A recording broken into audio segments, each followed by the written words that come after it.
ಚಿತ್ರದುರ್ಗದಲ್ಲಿ ರೈತನೊಬ್ಬ 20 ಎಕರೆಯಲ್ಲಿ ಬೆಳೆದಿದ್ದಂತ ಮೆಕ್ಕೆಜೋಳ ಬೆಂಕಿಗಾಹುತಿಯಾಗಿದೆ. ಇದು ಯಾರೋ ದುಷ್ಕರ್ಮಿಗಳು ಬೆಂಕಿ ಕೊಟ್ಟಿರೋದು ಅನ್ನೋ ಅನುಮಾನ ವ್ಯಕ್ತವಾಗ್ತಾ ಇರೋದು. ಲಕ್ಷಾಂತರ ರೂಪಾಯಿ ಮೌಲ್ಯದ ಬೆಳೆ ಹಾಳಾಗಿದೆ ಅಥವಾ ಬೆಂಕಿಗಾಹುತಿಯಾಗಿದೆ. ಧನಂಜಯ್ ಎನ್ನುವಂತ ರೈತ 20 ಎಕರೆ ಜಾಗದಲ್ಲಿ ಮೆಕ್ಕೆಜೋಳ ಬೆಳೆದಿದ್ರು. ರಾಶಿ ಮಾಡಿ ಇಟ್ಟಿದ್ದಂತ ಮೆಕ್ಕೆಜೋಳಕ್ಕೆ ಬೆಂಕಿ ಇಟ್ಟಿದ್ದಾರೆ. ದುರುದ್ದೇಶದಿಂದ ಬೆಂಕಿ ಹಚ್ಚಿದ್ದಾರೆ ಅನ್ನುವಂತ ಅನುಮಾನ ಇದೆ. ರೈತ ಪಾಪ ಕಣ್ಣೀರು ಹಾಕ್ತಾ ಇದ್ದಾರೆ. ನೋಡ್ತಾ ಇದ್ದೀರಿ, ಮೆಕ್ಕೆಜೋಳಕ್ಕೆ ಬೆಂಕಿ ಹಾಕಿರೋದು. ರೈತನಿಗಿರುವಂತ ಅನುಮಾನ ಯಾರೋ ದುರುದ್ದೇಶದಿಂದ ಬೆಂಕಿ ಹಚ್ಚಿದ್ದಾರೆ ಅಂತ.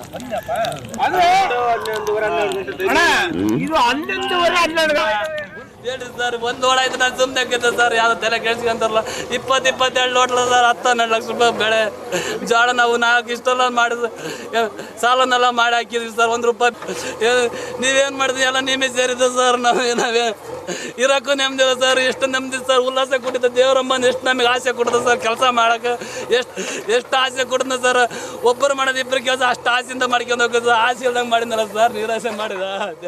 ನಮ್ಮದು ಒಂದು 20 ಎಕರೆ ಜಮೀನಿನಲ್ಲಿ ಮೆಕ್ಕೆಜೋಳ ಹಾಕಿದ್ವಿ. ಅದನ್ನು ಜಮೀನು ಹತ್ರನೇ ಕಣ ಮಾಡಿ ಅಲ್ಲೇ ರಾಶಿ ಮಾಡಿ ಹಾಕಿದ್ವಿ. ಸುಮಾರು ರಾತ್ರಿ 3 ಗಂಟೆ ಟೈಮಲ್ಲಿ ರೈತರು ಕರೆಂಟ್ ಶಿಫ್ಟ್ ನೀರು ಕಟ್ಟೋ ಸಂದರ್ಭಕ್ಕೆ ಹೋದಾಗ ಏಕಾಏಕಿ ನೋಡಿದ್ದಾರೆ. ಆವಾಗ ಬೆಂಕಿ ಅಲೆ ಹತ್ಕೊಂಡು ಉರಿತಾ ಇತ್ತು. ಅವರು ಗಾಬರಿಯಿಂದ ಬಂದು ಮನೆಗೆ ನಮಗೆ ಎದುರಿಸಿದ್ರು. ಅದೇ ಟೈಮಿಗೆ ನಾವು ಬಂದು ನೋಡಿದ್ವಿ.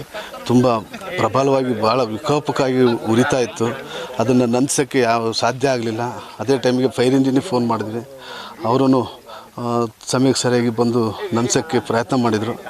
ಆದ್ರೂ ಅವರು ಎಷ್ಟೇ ಪ್ರಯತ್ನ ಮಾಡಿದ್ರೂ ಸಂಪೂರ್ಣ ಸುಟ್ಟೋಗ್ಬಿಡ್ತು ಮೆಕ್ಕೆಜೋಳದ ರಾಶಿ. ಸುಮಾರು ಒಂದು 20 ಎಕರೆ ಮೆಕ್ಕೆಜೋಳ ಹಾಕಿದ್ದು ಒಂದು 10 ಲಕ್ಷ ರೂಪಾಯಿ ಅಂದಾಜು ನಷ್ಟ ಆಗಿದೆ. ಸುಮಾರು ಮಳೆಗಾಲದಿಂದ ತುಂಬ ಕಷ್ಟಪಟ್ಟು ಸಾಲ ಸೂಲ ಮಾಡಿ ಜಮೀನಿಗೆ ಹಾಕಿದ್ದು. 11 ಗಂಟೆ ಸುಮಾರಲ್ಲಿ ಹಚ್ಚಿದರೆ ಬರೋದಕ್ಕೆ ಎಲ್ಲ ಸುಟ್ಟು ಹೋಗಿತ್ತು ಸರ್. ಆದ್ರೆ ನಾವು ಭಾಳ ಶ್ರಮದಿಂದ ಮಾಡಿದ್ವಿ. ಕೂಲಿಯರು ಇವತ್ತಿಂದು ಕರಿಬೇಕಂತಂದ್ರೂ ಕೂಲಿ 500ರಿಂದ 600 ರೂಪಾಯಿ ಗಂಡು ಮಕ್ಕಳಿಗೆ ಇದೆ, ಹೆಣ್ಮಕ್ಳಿಗೆ 500 ರೂಪಾಯಿ ಇದೆ. ಒಂದು ಏನಿಲ್ಲ ಅಂದ್ರೆ 20 ಎಕರೆಗೆ ಅಂದ್ರೂ ನಾವು ಬರೀ ಖರ್ಚು ಮಾಡಿರೋದೇ ಒಂದು 6-7 ಲಕ್ಷ ರೂಪಾಯಿ ಬರೀ ಖರ್ಚು ಮಾಡಿದ್ದೀವಿ ಸರ್. ಹೊಲ್ದಾರಿಗೆ ಅಷ್ಟು ಇಷ್ಟು ಕೊಟ್ಟು ನಾವು ಮಾಡ್ಕೊಂಡು ಭಾಳ ಸಾಲ ಮಾಡ್ಕೊಂಡು ಒಂದು ಗೊಬ್ಬರ ತರಬೇಕಂದ್ರೆ ಬೀಜ ಏನೋ ಕೊಡ್ತಾರೆ ಸರ್, ಎಲ್ಲಿ ಬೇಕಾದ್ರೂ ಸಿಗ್ತವೆ.